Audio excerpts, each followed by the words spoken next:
जय हिंद, जय जवान, जय किसान। मेरा नाम है राहुल जवान और आप देख रहे हैं किसान कार्यशाला। मैं हूँ आज बिजनौर के फुलसंदा गांव में। यहाँ अपने कुछ किसान भाई हैं जो परेशान हो गए गन्ना सूखने से। लगातार गन्ना सूख रहा है, कोई देखने वाला नहीं है। दुनिया भर की दवाई खरीद ली, लाखों में दवाई खरीदी किसानों ने और गन्ने सूख गए, फसल सूख रही, गेहूँ पीला पड़ जाता है। समझ में नहीं आ रहा क्या है। तो खेती बड़ा एक सिंपल सा सिस्टम है। ज़मीन के अंदर माइक्रोब्स कम हो गए आपके, जैसे फंगस, मित्र बैक्टीरिया। इनके बिना खेती हो नहीं सकती। ये और बायोमास। तो ज़मीन के तीन ही आधार हैं। एक तो धूल मिट्टी यानी कि आपके लवण पत्थरों का चूरा जिसको बोलते हैं, जिसके अंदर मैग्नीज और आपका ये जितनी धातुएं पाई जाती हैं ये सब है उसके अंदर, जो हम नाम लेते हैं। कैल्शियम है, मैग्नीशियम है, सल्फ़र है। एक तो वो मिश्रण हो गया, दूसरा आपका बायोमास हो गया, और तीसरा आपका होता है जीवाणुओं की कॉलोनी, जिसमें सारे मित्र कीट आते हैं, छोटे बड़े अनेकों प्रकार के। जैसे ऊपर एक दुनिया है, ऐसे नीचे भी एक दुनिया है। वो दुनिया को बसाने में इनका बहुत रोल है। तो बायोमास ना होने की वजह से वो भी चले गए, तो केवल ज़मीन बची है और ये ज़मीन अब बंजर की तरफ जा रही है। इसको कैसे बचाना है, इस कड़ी में लाखों लोग हमसे जुड़ रहे हैं।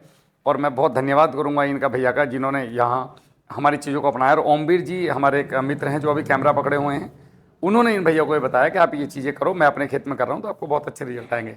नमस्ते भैया, आपका एक परिचय। मेरा नाम अंकित कुमार, गांव फुलसंदा, जिला बिजनौर, पोस्ट नाटौर।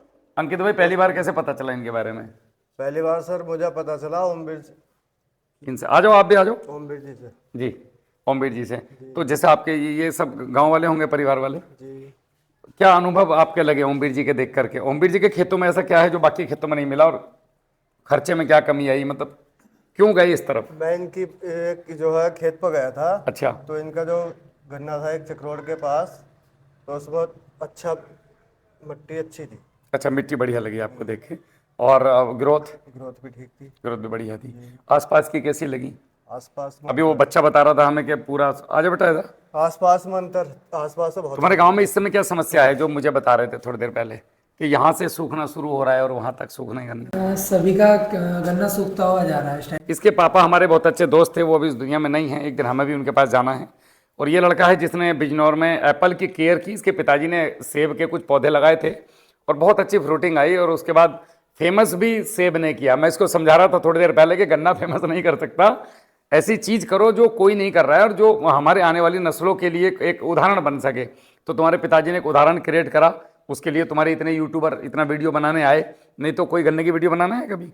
सूखते गन्ने की कोई वीडियो बना रहे हैं? सब अच्छे अच्छे गन्नों की वीडियो बना रहे हैं, क्योंकि उनको किसी को सामान बेचना है, किसी को कुछ बेचना है। मेन बात है किसान के साथ उसके जो दर्द है, नब्ज जिसमें दर्द है, उस नब्ज को पकड़ के चलना है। लोग भागे फिर रहे हैं चारों तरफ, कहाँ कहाँ। चलो अच्छा, फिर उसके बाद फिर मैंने इनसे संपर्क किया। फिर उस दिन आपके पास बिजनौर गया। आपने मुझे किट दी, मैंने वो अप्लाई करी। बहुत दिन से मैंने इसका जो गेहूं के फलेवा करा, और सरसों में माइको राजा, और बरसीन में भी। बहुत बढ़िया। बस। और गन्ने वगैरह में कहीं चलाया सिस्टरकल्चर लेके? गन्ने में एक बार बना के चला भी दिया। कितने दिन हो गए? लगभग हो गए 15 दिन के आसपास। 15 दिन। केवल 15 दिन में कुछ फर्क दिखा? 19-20 कहीं किसी तरह का, नीचे से ऊपर तक? अगोले पर तो अंतर आया। अच्छा, और नीचे ऊपर कहीं कुछ? नीचे भी है। नीचे क्या फर्क आया? नीचे बस जैसे एकदम जो आपको लगा वो बताओ, ताकि किसानों तक सही जानकारी पहुंच सके। जैसा वे मिट्टी कीड़ी निकाल देना अंदर से, भुरभुरी भुरभुरी टाइप की, खुदी टाइप की। जैसे मेरे खेत में वीडियो देखी होंगे आपने कभी, खुदी अपने आप महसूस हो रही है जी। अच्छा, ये 15 दिन का फर्क है। जैसे अगर आपने एक साल में एग्रीकल्चर हर एक कल्चर 1500 लीटर एक एकड़ में छोड़ दिया, जैसे 1 लीटर से 100 लीटर बनाया और खेत में छोड़ दिया, ऐसा 12 महीने या किसी महीने में 2 बार भी चला दिया, किसी में 3 भी चला दिया, बरसात में तो चलेगा नहीं 4 महीने, तो बरसात में गोबर की खाद में मिला के फेंके और जब टाइम मिले, ऊपर से बारिश पड़ रही है, तो 1 बोरी गोबर की खाद 1 ड्रम के बराबर बैक्टीरिया है उसके अंदर, अगर आप उसमें मल्टीपल कर लेते हैं तो। आपने अगर ये साल भर मेंटेन करके रखा तो मैं गारंटी ले सकता हूँ कि 3 साल में आप एकदम चिड़िया फिरी। केवल बायोमास डालो और खेती करो, बायोमास डालो और खेती करो। और रास्ते पे मेरा बरसीन पड़ेगा और सरसों भी उसी रास्ते पे है। अच्छा, बढ़िया खड़ी है, खुश हो? देखना, माइक्रोराइजा लगाया उसमें तो केवल है, सरसों वाले में तो ये चला भी नहीं है। अच्छा, केवल बरसीन वाले। माइक्रोराइजा का क्या रिजल्ट है हमारे वाले का? अंतर है। मजा आ रहा है? फसल का अंतर है। फसल का अंतर। और अभी अगले साल आप खुद ही अपने आप ऑटोमेटिक ओमवीर जी की तरह कूद के वीडियो बनाओगे, जैसे ये तीसरे दिन मुझे भेजते रहते हैं। बरसीन में सफेद जड़ें बहुत हैं जी, अब उसकी कटाई चल रही ना। अच्छा, ऐसी सफेद जड़ें मैंने कभी नहीं देखी। ऐसे कभी नहीं आई जो इसमें आई हैं। और तुम्हारा क्या अनुभव है? इधर आओ। ये भैया भी हमारे साथ अभी इनका ये अमरूद और वो लगाए उन्होंने मिक्स फ्रूट पूरे। जैन साहब, आपका क्या अनुभव है अभी तक का जुड़ने का? आपको मैंने क्या क्या नए काम कराए? काफी अच्छा है, पराल की मल्चिंग कराई। उससे पहले मैंने अभी कोई किसान कार्यशाला का सामान इन्होंने नहीं खरीदा है। मैंने इनको बोला कल्चर का स्प्रे कराया बस। मैंने इनको बोला सामान बाद में खरीदना, सबसे पहले बेड बनाओ और बेड बनाने का मल्चिंग करो। आपने जो मल्चिंग करी है ना, वो परमानेंट मुक्ति है आपको जीवन भर की। किसी कंपनी का कोई प्रोडक्ट खरीदने की जरूरत नहीं है। उसमें बस वर्मी कंपोस्ट डाला 5 कुंटल, बस वही जो मैंने बताया था आपको। सारे पेड़ों की जड़ में 1-1 किलो के आसपास सारा डाल दिया। और एक तुम्हारे यहाँ से वो ले गए थे एक कल्चर 1-1 लीटर, उसका स्प्रे कराया और उसके ऊपर से मल्चिंग कर दिया।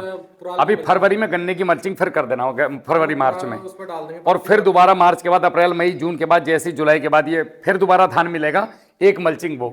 उसके बाद बताना मुझे कि बगीचा कहाँ गया। अच्छा, क्या फर्क पड़ा बगीचे पे पहले की स्थिति में और इतना? बगीचे में अब ऐसा है, जो ग्रोथ वो 2 महीने में करता है, वो 1 से 1.25 महीने में कर गए थे। अच्छा, मतलब मजा आ रहा है उसको देख के, ग्रोथ बढ़ गई। बिल्कुल, एक बार ऐसा हो गया था, बिल्कुल पौधा सूख गया था। मैंने दोबारा उसमें जिस कंपनी से पेड़। अच्छा, संदीप भाई मेरी कॉलोनी में रहते थे, इनको पता नहीं था मैं क्या करता हूँ। फिर ये अचानक से मुझे एक बार मिले और बोले यार हमें भी कुछ बता दो। मैं बोला पूछ लो भाई। उसके बाद मैंने इनको कहा कि ये करो। देखो सारी कहानी है बिलीफ की। अंकित भाई, आपका भरोसा है तो सब कुछ हो सकता है। भरोसा है तो ईश्वर अल्लाह है, नहीं तो कुछ भी नहीं है। 2 साल से ऊपर हो गए, बराबर में हाँ, और अगर आप 2 साल से पहले मुझसे मिल देते तो ये पौधों को उठा के फेंक देते।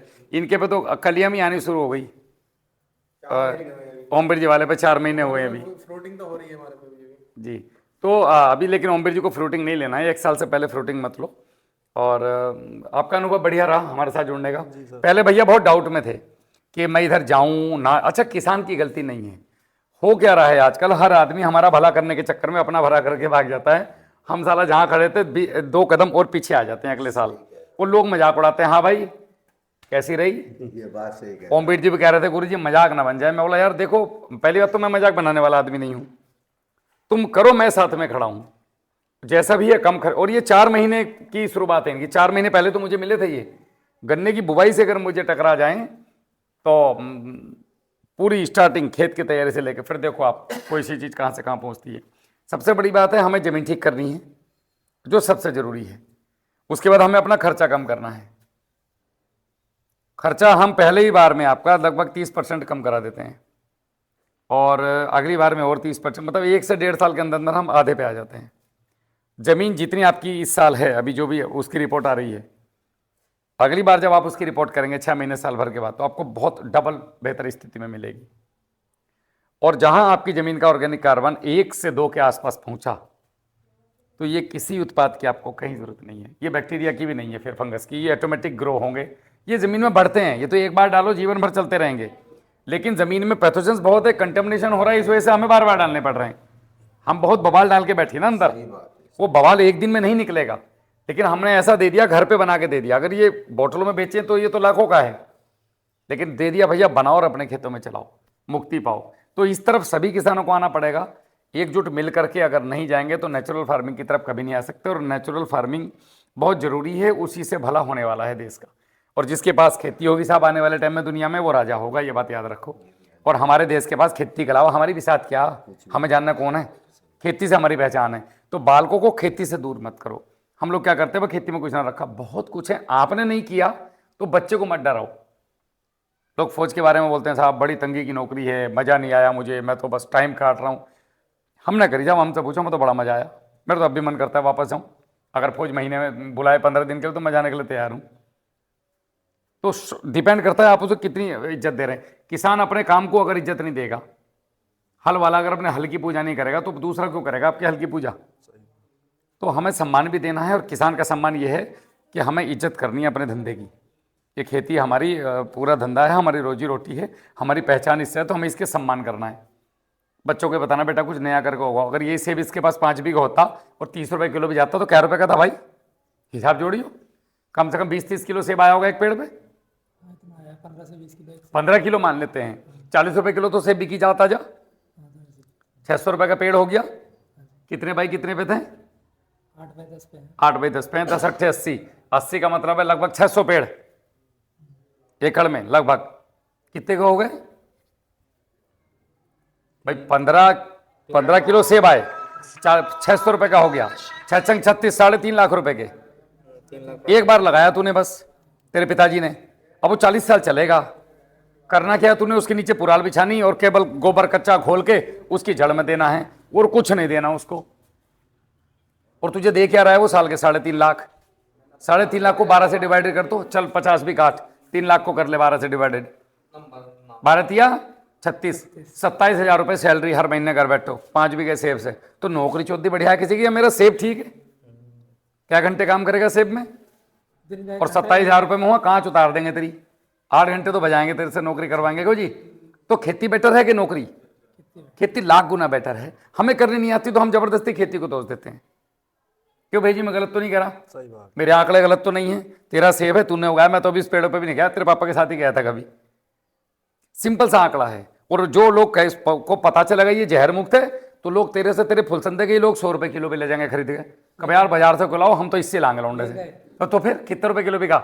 123 रुपए किलो बिका। मैंने तो 40 का हिसाब जोड़ा, 123 में तो तू प्राइमरी के मास्टर को फेल कर दिया था ने। और केवल 5 बीघे अगर हैं तो 1 कुंटल 15 किलो सेब गया यहाँ मुजफ्फरनगर। हाँ, तो अभी तेरा मन सेब की तरफ जा रहा है कि नहीं जा रहा? या गन्ना बोगा? जा रही है। हाँ, तो हमें उधर जाना है जहां पैसा। ये बेवकूफ नहीं है संदीप भाई जिसने अभी, आप लोगों के लिए बेवकूफ होगा कि यार इसने जबरदस्ती वो लगा दिया, ये मौसम होगा, हम भी देख लेंगे जिस दिन होगा लगा। अब से 5 साल के बाद 2030 में तुम इससे मिलना, तुम कहोगे यार साले, और आपस में लड़ेंगे लोग घर जाके। लड़कों कहेंगे मैंने तुझे पहले कही थी, साले तू मेरी मानता नहीं। उसे देख संदीप को पैसे कमा रिया अब, लेकिन भाई साहब उस समय जागना था। क्यों? ऐसा तो सबने कहना यार यो जो लौंडा डीएम बनाना है मेरे साथ पढ़ा, हमने देखा इसे। और भैया कुछ भी हो वो डीएम है आज, और तू यहाँ कट लगा वो कर रहा, पीछे घूम रहा। उस समय तुमने मजे लिए हैं, सुट्टे मारे हैं, हॉकी चलाई स्कूलों में, उसने पढ़ाई करी तो वो आज कामयाब है। तो आज खेती में जागने की जरूरत है, ताकि अब से 5 से 7 साल के बाद या 10 साल के बाद हम अपने बालकों को ये कह सकें जाने से पहले इस दुनिया से कि बेटा वो दे दिया तुम्हें, जीवन पर्यंत खाओ। सोचो अपनी पीढ़ियों के बारे में सोचो, दूसरे का लालच मत करो, अपना लालच करो कि मेरी 7वीं पीढ़ी क्या खाएगी। जिस हिसाब से हम खेती कर रहे हैं ना चोई साहब, केवल 70 साल खेती कर सकती है पूरी दुनिया में, भारत की बात नहीं कर रहा, पूरी दुनिया केवल 70 साल खेती कर सकती है इस पैटर्न पे। 70 साल के बाद नो एग्रीकल्चर, खेती नहीं। अपने जीवन से केवल खेती से बनी हुई चीज निकाल दो आप, क्या है आपकी जिंदगी में, क्या बचा? बिस्कुट निकाल दो, नमकीन निकाल दो, चाय निकाल दो, कॉफी खाने की चीज, मुंह की चीज निकाल दो सब। तो जीवन में क्या है जी? ब्याह में क्यों जाओ? दावत खाना। हाँ भाई दावत देते, वो कहां से आवेगी? खेती से। तुम्हें दारू भी जमीन से बने, अगर शराब गन्ने से ना बनाए, अंगूर से ना बने, सेब से ना बने, फर्मेंट ना हो, काजू से ना बने, आलू से ना बने, तो वो भी ना पी सकते। सब कुछ खेती से है। तो खेती को बढ़ावा दो और किसान की इज्जत करो, आपस में मिलकर आओ, लड़ाई झगड़े मत करो। ये गंदी चीजें हैं, कहीं कोई लेकर छाती पर नहीं जाने वाला। हमने एक दूसरे के कंधों पे यहाँ से बैराज चले जाना है। ये धरती यहीं रहेगी। फुलसंदे में कितने हजार लोग आए, कितने चले गए, फुलसंदा वहीं है। कुछ नहीं है इसमें, मेरी डोल काट ली, और ले भैया तू थोड़ी सी और काट ले, चल खुश रहे। 50 बीघे में नहीं हो रहा है, तुम इतनी समय क्या कर लोगे? तो ये सोच हमें लानी पड़ेगी साहब अपने जीवन में। चलो खेत पे चलते हैं, ठीक है साहब, जय हिंद।